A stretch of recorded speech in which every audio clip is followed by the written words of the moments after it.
Sutra teratai yang menakjubkan, bab 6 memberikan peramalan. Sinfasyang Selasa 28 Desember 2021. Padan dengan kebijaksanaan Buddha dan menerima peramalan dari Buddha. Episode 950. Kebijaksanaan Buddha adalah kekosongan sejati dan tindakan pengakumulasian daripada keberadaan menakjubkan. Buddha datang demi satu tujuan utama, membuka dan menunjukkan kepada para makhluk agar dapat memahami pengetahuan dan pandangan Buddha. Padan dengan kebijaksanaan Buddha, mereka menantikan pembuktian berupa peramalan dari Buddha. Kita harus sangat menghayati, dengan sungguh hati memahami akan kebijaksanaan Sang Buddha yang telah berpadu menjadi satu dengan kekosongan sejati dari alam semesta, kekosongan sejati dari alam semesta dan segala keberadaan, segala benda, hal, dan prinsip. Semua terkandung di dalam ajaran kebijaksanaan Buddha, sehingga kebijaksanaan Buddha memenuhi seluruh alam dharma di alam semesta. Kebijaksanaan Buddha adalah kekosongan sejati, namun juga tindakan pengakumulasian daripada keberadaan menakjubkan. Setelah melewati kalpa yang tak terhitung, tidak lain semuanya demi para makhluk di dunia, sehingga dari satu kehidupan ke kehidupan dengan menggunakan pahala kebajikan yang dihimpunnya, keberadaan menakjubkan yang halus dan menakjubkan, yang terhimpun dari banyak kehidupan, yang dinamakan agregat. Agregat berarti terus terakumulasi dari banyak kehidupan, terus mengakumulasi keberadaan menakjubkan ini. Keberadaan menakjubkan ini adalah berkah, kebajikan, dan kebijaksanaan yang terakumulasi sebagai agregat dari praktik. Mengumpulkan segala berkah, kebajikan, dan kebijaksanaan. Tindakan. Tindakan adalah sesuatu yang sangat halus. Seringkali memberitahu kalian semua, tidak peduli dunia, ruang, dan waktu, tidak lain adalah perubahan dari agregat. Agregat maksudnya adalah akumulasi. Prinsip kebenaran segala sesuatu di dunia ini tidak lain adalah perpaduan dari banyak materi yang halus, yang mengalami proses muncul dan lenyap. Maka, muncul dan lenyap bukan lain adalah perubahan agregat. Ini adalah keberadaan menakjubkan, kebijaksanaan Sang Buddha, dibentuk dan digunakan dalam ruang dan waktu, terus datang ke dunia, dari kehidupan ke kehidupan, menciptakan benih dan kondisi, benih kebajikan dan berkah kebajikan di antara orang banyak, menyempurnakan kebijaksanaannya di tengah kerumunan orang. Demikianlah terus diakumulasi. Ini adalah tindakan pengakumulasian daripada keberadaan menakjubkan. Demi apa? Buddha datang demi satu tujuan utama. Satu tujuan utama tidak lain adalah demi para makhluk. Maka kehidupan demi kehidupan senantiasa membuka dan menunjukkan kepada para makhluk, berharap para makhluk dapat memahami pengetahuan dan pandangan Buddha. Namun para makhluk diliputi kerisauan dan kegelapan batin. Dharma Buddha jelas-jelas berada di hadapan kita. Jelas-jelas kita tahu bahwa dengan mengubah niat pikiran, kita dapat mengubah yang buruk menjadi baik. Dan dengan membuka pintu hati kita, mana ada lagi apa yang disebut budi, dendam, musuh, dan benci. Kondisi batin yang demikian apakah masih ada?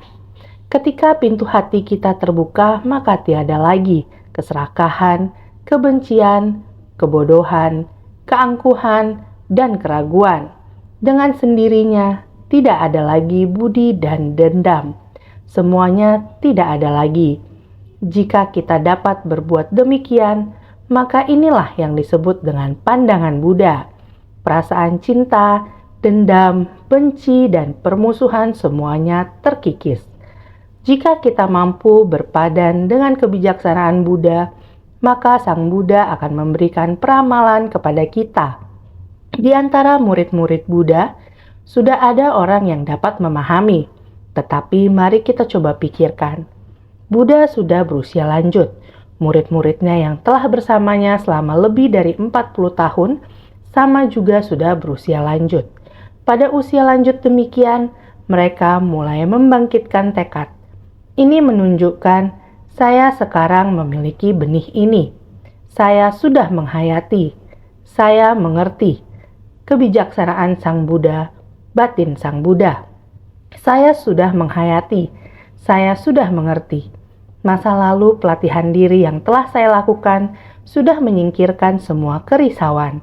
Sekarang saya membangkitkan tekad luhur, membangun ikrar agung. Meskipun di kehidupan ini sudah tua, ini adalah awal dari kehidupan selanjutnya. Oleh karena itu, bagian sutra sebelumnya mengatakan, bagaikan seseorang yang datang dari negeri yang tertimpa bencana kelaparan, tiba-tiba bertemu dengan perjamuan dari raja besar. Hati dipenuhi keraguan dan kecemasan, tidak berani segera menyantap makanan. Hanya setelah memperoleh instruksi dari raja, baru berani untuk makan. Sutra Teratai bab 6, bab memberikan peramalan. Bagian naskah ini ibarat orang yang datang dari tempat yang sangat miskin, tidak ada makanan, dan melewati perjalanan yang jauh sampai ke negeri ini. Dalam kondisi demikian, tiba-tiba mendapatkan jamuan makan dari raja. Tetapi diri sendiri merasa, apakah makanan yang demikian mewah ini, apakah benar-benar ingin diberikan kepada saya untuk dimakan? Tapi tidak berani makan, karena raja belum mengeluarkan perintah, jadi tidak berani makan. Ini seperti pelatihan diri. Saya berlatih dengan cara seperti ini. Dulu demi memberi kebaikan bagi diri sendiri, sudah melenyapkan kerisauan. Sang Buddha sekarang ini lebih tegas menekankan dalam mengajari mereka. Mereka sudah paham dan membangkitkan tekad, memahami maksud hati Sang Buddha. Namun, Sang Buddha sebelumnya telah memberi peramalan kepada Sariputra, terus juga memberi peramalan kepada yang Arya Kasyapa. Bagaimana dengan kami? Perasaan kami sama dengan Arya Kasyapa, yaitu kenapa saya belum dipanggil? Seperti makanan yang mewah telah disajikan di depan kita, dan kita telah ketahui bahwa kebijaksanaan kita sama dengan Buddha. Rupanya kebenaran sejati segala hal dan benda di semesta ini, apakah demikian? Kita juga telah memahaminya, tapi pemahaman ini apakah sudah jelas hingga tuntas? Dengan pemahaman yang sempurna ini, apakah berarti kita mempunyai kesempatan untuk menjadi Buddha? Di sini kita perlu pembuktian atau kepastian dari mulut Sang Buddha, buktikan bahwa di masa depan juga bisa menjadi Buddha. Sekarang kita perlu Sang Buddha untuk membuktikan atau meyakinkan. Kami sekalian juga demikian. Setiap memikirkan kesalahan dari kendaraan kecil, kami tidak tahu bagaimana dapat memperoleh kebijaksanaan tiada tara dari Buddha. Sekalipun mendengar suara Buddha memberitahukan bahwa kami dapat mencapai kebudaan, batin kami masih menyimpan kekhawatiran dan kecemasan, seperti orang yang belum berani menyantap makanan itu. Sutra Teratai bab 6, bab memberikan peramalan. Jadi, kami sekalian juga demikian setiap memikirkan kesalahan dari kendaraan kecil. Diri sendiri memikirkan tentang kendaraan kecil di masa lalu adalah demi kebaikan diri sendiri. Kami tidak tahu bagaimana dapat memperoleh kebijaksanaan tiada tara dari Buddha. Sebenarnya tidak tahu harus bagaimana, baru bisa memahami hati Buddha. Jadi, sekalipun mendengar suara Buddha memberitahukan bahwa kami dapat mencapai kebudaan, walau Sang Buddha sering mengatakan setiap orang bisa mencapai kebudaan, tetapi diri sendiri tidak dapat memahami hati Buddha.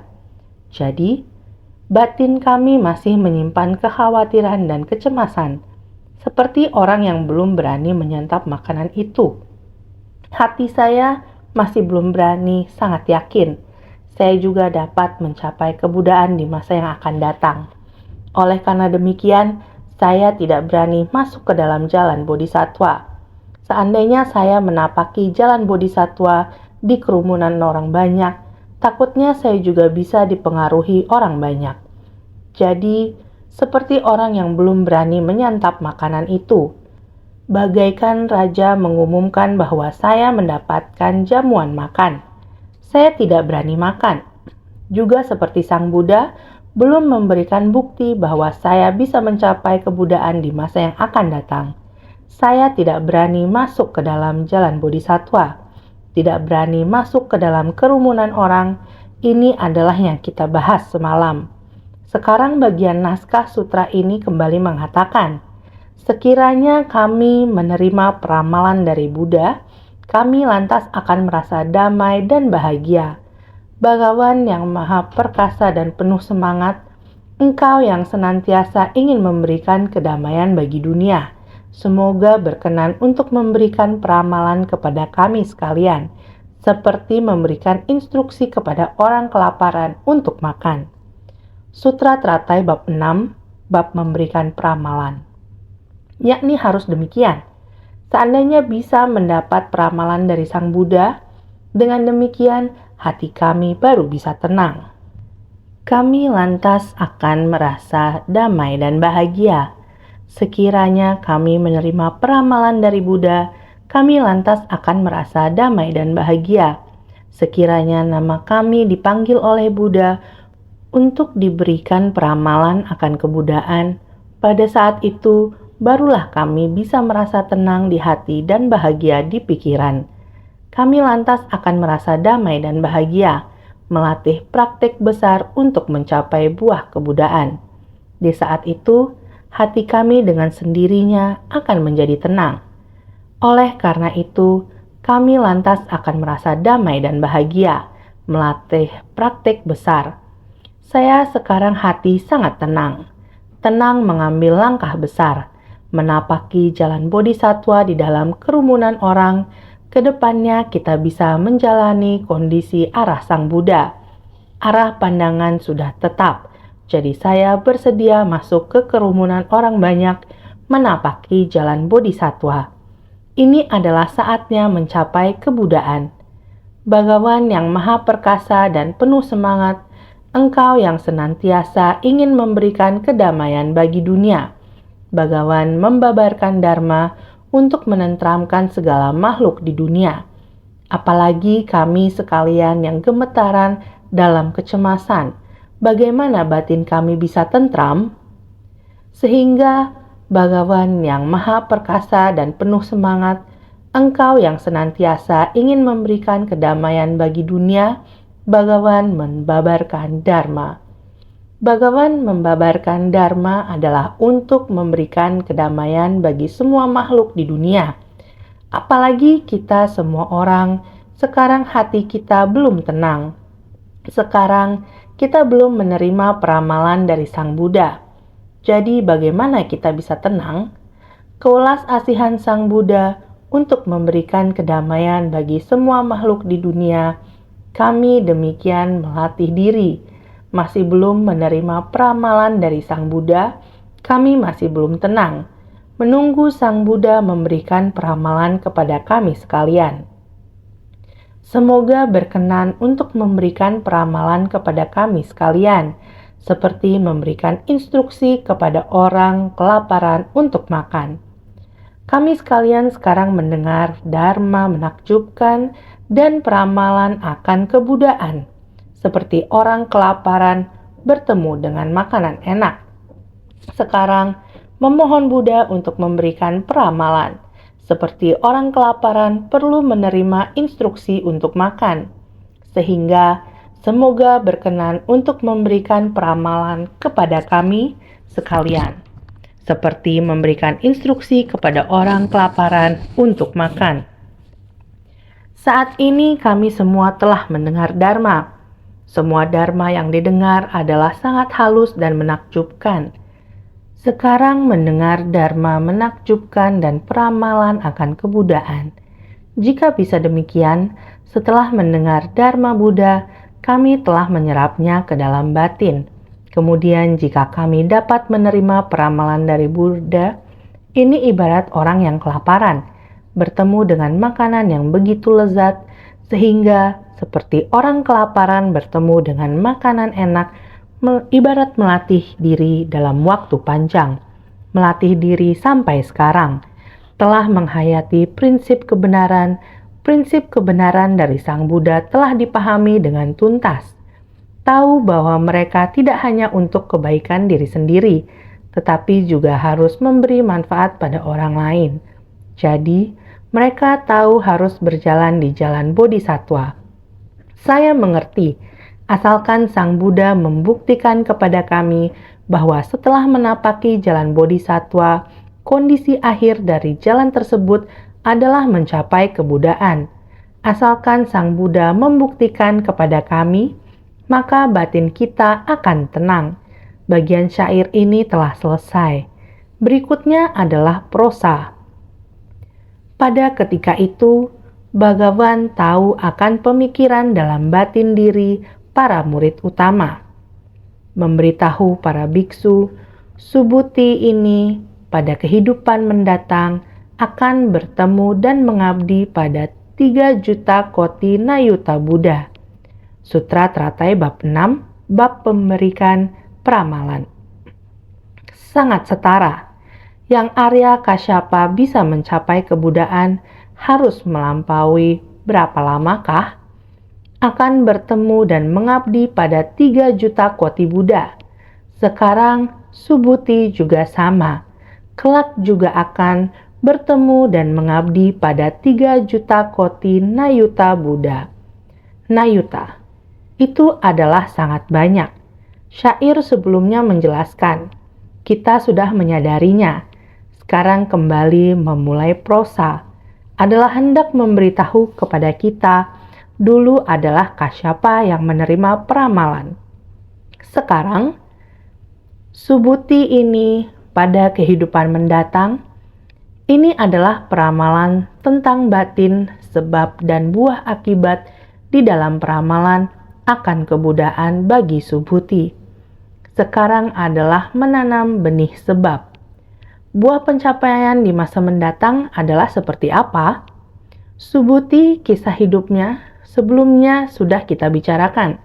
Karena saat dia lahir adalah dalam rumah semua menjadi kosong. Saat lahir itu, gudang penyimpanan benda berharga di dalam rumahnya semuanya menjadi kosong. Terutama yang paling sulit dibayangkan. Saat sang ibu mulai hamil, sang ibu tiba-tiba begitu terbuka luas dengan segala masalah dan materi di dunia. Terhadap segala masalah dan materi tidak perhitungkan lagi. Melihat segala masalah dan materi, segalanya adalah kosong dan hening. Subhuti juga dinamakan lahir dari kekosongan. Sejak berada dalam kandungan ibu, telah mengetahui akan kekosongan dan keheningan. Juga dinamakan yang Arya penampakan baik, karena ketika lahir menampakkan rupa yang baik. Pada saat ibunya hamil dan masih dalam kandungan, karakter ibunya sudah melihat segala sesuatu di dunia dan merasa tidak perlu terlalu perhitungan. Segala sesuatu di dunia lain merupakan perpaduan. Mengetahui kondisi kekosongan memiliki kebijaksanaan yang demikian. Ini adalah pada masa kehamilan. Ibunya sudah memiliki kebijaksanaan demikian. Saat dilahirkan, tiba-tiba saja semua benda yang ada di gudang rumahnya menghilang. Semua orang sangat terkejut, sehingga ayahnya mengundang peramal. Barulah tahu bahwa ini merupakan berkah dari kehamilan hingga terlahirkan, merupakan bukti dari jalan berkah kebajikan, sehingga dinamakan penampakan baik. Satu lagi sebutan untuk Subhuti adalah penampakan baik. akan bertemu dan mengabdi pada 3 juta koti Nayuta Buddha ini. Di sini, Nayuta artinya berlaksa koti. Berlaksa koti ini merujuk pada bilangan yang sangat besar. Bilangan ini sering dikatakan tak terbayangkan, tak terukur, tak terhitung, tidak dapat untuk dihitung. Disebut Nayuta. Nayuta artinya berlaksa koti. Dalam nama bilangan duniawi adalah 100 triliun. Tetapi dalam sistem bilangan dari sutra, setiap bilangan besarnya adalah perkalian dari bilangan sebelumnya dengan dirinya sendiri. Contohnya, 100 juta dikali 100 juta adalah 10 kuadriliun. 10 kuadriliun dikali 10 kuadriliun adalah 100 non-miliun. 100 non-miliun dikali 100 non-miliun adalah 10 vigintillion. 10 vigintillion itulah Nayuta. Nayuta, jika dikatakan dalam bilangan sekarang ini, itu berarti dalam bilangan tersebut mengacu pada 100 triliun. Adalah sangat besar. Tidak dapat dijelaskan, adalah jumlah yang sangat besar. Jadi bisa dikatakan 100 juta ini dalam sistem bilangan dari sutra, setiap bilangan besar adalah perkalian dari bilangan sebelumnya dengan dirinya sendiri. 100 juta dikali 100 juta adalah 10 kuadriliun. 10 kuadriliun dikali 10 kuadriliun adalah 100 noniliun. 100 noniliun dikali 100 noniliun adalah 10 vigintillion. Demikianlah terus diakumulasi. Ini disebut Nayuta. Demikian dari kehidupan ke kehidupan tanpa terputus, memasuki kerumunan orang banyak, berhadapan dengan para makhluk yang tiada batas. Kita menjalin jodoh baik, mengakumulasi banyak benih, menjalin banyak jodoh, tiada batas, tidak bisa terhitung. Seperti demikian, waktu yang lama, yang tiada batas, tiada terhitung, sungguh tak terbayang, tidak terhitung, begitu banyak. Perlu waktu yang lama, sebanyak 3 juta koti Buddha muncul di dunia.